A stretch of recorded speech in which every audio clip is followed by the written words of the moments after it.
So, yesterday I went home after an interview and I was thinking about it.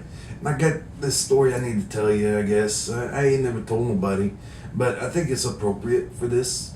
And so it was kind of embarrassing. It was it's kind of something to be proud of, I think, too. So here goes, so it was like 1985, 1986, I guess. And I guess at the time I was teching for Bobby McFerrin. You remember Bobby? Bobby McFerrin, and I would get him ready for the shows, and I would do this, right? I would do this for like an hour, 2 hours, and he'd be, hey, don't worry, be happy, don't worry, be happy, and I would, that was my thing. That's what I did, and so he's like, he pulled some strings for me. It was this like, up and coming salon, right? And I'm like, I needed a haircut. And he says, hey, go down here, see my buddy down here. He'll hook it up for you. So I go over to this place called Fantastic Sam's. And it was the very first Fantastic Sam's. And I was like, it's 1985 or whatever it was. And, I'm sitting in there and I'm like, I look over to my right and there's this beautiful blonde sitting right next to me. And she's like, hey. And I was like, hey. And she said, hey, I was like, what are you doing after this? And she's like, I ain't got no plans. And I was like, you know what? Why don't we get a tandem bike right out to Alcatraz and see what that be like? She's like, all right, we'll do it. I'm into that.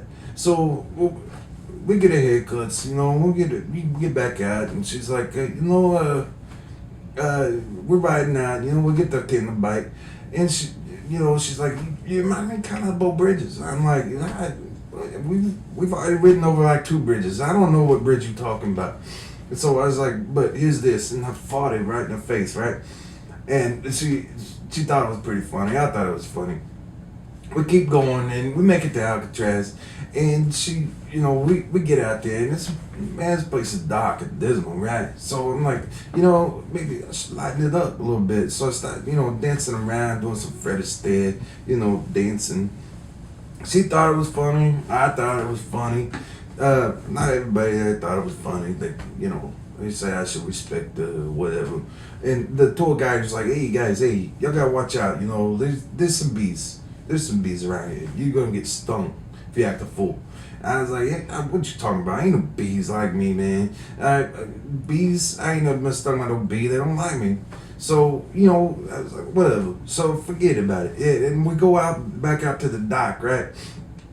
And we're kind of waiting for the boat, and there's like these posts right on the dock, and I jump up on one, and I'm thinking, hey, this would be funny, right? And I do some Karate Kid kung fu, the funky kung fu stuff he does, right? And I was, it was funny. She was laughing, I was laughing, but I got stung right on the ass by a bee, right on the ass, and I was like, oh God, this is so painful. I ain't never felt nothing like this. I ain't never been stung. So I was, freaking out a little bit, and my ass started getting real big. I started getting real big. I started turning all blue and purple, and there's, so I fall I'm rolling around on the dock. I'm just, just going into fits, and I pass out for a little bit. I come to, and there's this beautiful blonde. She's trying to shake me, wake me up, and I come to a little bit, and she's like, "You okay? Are you okay?" I'm like, "Mate, yeah, I think so." And but I sit up and I'd shit everywhere, all over my pants. I'd piss myself, I'd shit myself, and there's like a pool of it all around me.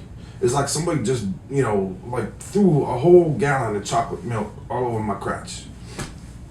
She's like, you know what, why don't you, I'm like thinking, I saw some showers in there. I think I might go clean up. And she's like, no.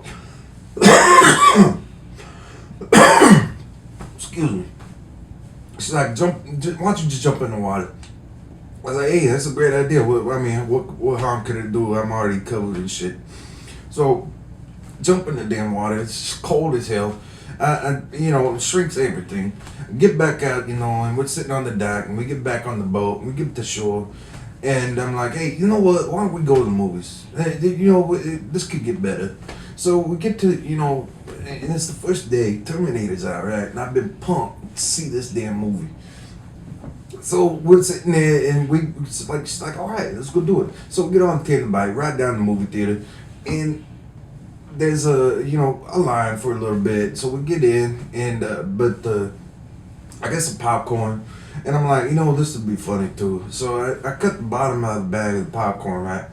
Stick my junk in there, and she reaches in, she grabs some popcorn, but she feels she feels what else is in there, right? She starts going to town on the damn thing, and I'm like, hey, this is crazy. This bitch is crazy, right?